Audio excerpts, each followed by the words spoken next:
നമസ്കാരം, മലയാളി വാർത്തയിലേക്ക് സ്വാഗതം. മദ്യനയ കേസിൽ അറസ്റ്റിലായ ദില്ലി മുഖ്യമന്ത്രി അരവിന്ദ് കെജ്രിവാൾ സെല്ലിൽ പുസ്തകങ്ങൾ വായിക്കുന്നതിനും യോഗ ചെയ്യുന്നതിനുമാണ് കൂടുതൽ സമയം ചെലവഴിക്കുന്നതെന്ന് റിപ്പോർട്ട്.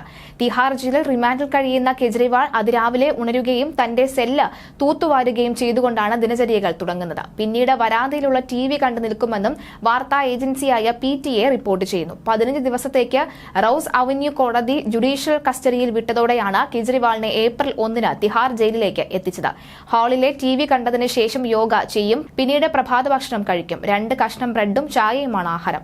അതിനുശേഷം പരിസരത്ത് നടക്കുമെന്നും ജയിൽ വൃദ്ധങ്ങളെ ഉദ്ധരിച്ച ദി പ്രിന്റ് റിപ്പോർട്ട് ചെയ്യുന്നു. കെജ്രിവാളിനെ ഇത്തിരി അന്താളിപ്പിലും ആശയക്കുഴപ്പത്തിലുമാണ് കാണുന്നത് എന്നും ജയിലിനുള്ളിലെ ചുറ്റുപാടുകളുമായി പൊരുത്തപ്പെടാൻ ശ്രമിക്കുന്നതായാണ് തോന്നുന്നത് എന്നും റിപ്പോർട്ടിൽ പറയുന്നു. അതേസമയം അരവിന്ദ് കെജ്രിവാളിന്റെ ഭാരം, രക്തസമ്മർദ്ദം, ഷുഗർ എന്നിവ ദിവസവും 2 തവണ ഡോക്ടർമാർ പരിശോധിക്കുന്നുണ്ട്. ദില്ലി മുഖ്യമന്ത്രി പൂർണ്ണമായും സുഖമായിരിക്കുന്നുവെന്ന് ജയിലിൽ ഉദ്യോഗസ്ഥർ പറഞ്ഞതായും റിപ്പോർട്ടുണ്ട്.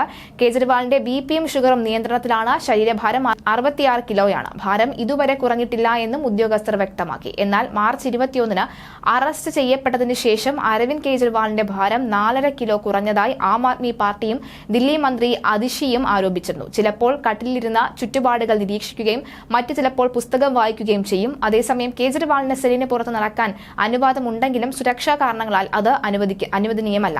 മറ്റ് തടവുകാരുമായി സംസാരിക്കാനും കഴിയില്ല എന്നാണ് റിപ്പോർട്ടിൽ പറയുന്നത്. തിഹാറിലെ ജയിലിൽ നമ്പർ 2 ജനറൽ വാർഡ് നമ്പർ 3 സ്ഥിതി ചെയ്യുന്ന 14x B അടിമുറിയിലാണ് കെജ്രിവാളിനെ പാർപ്പിച്ചിട്ടുള്ളത്.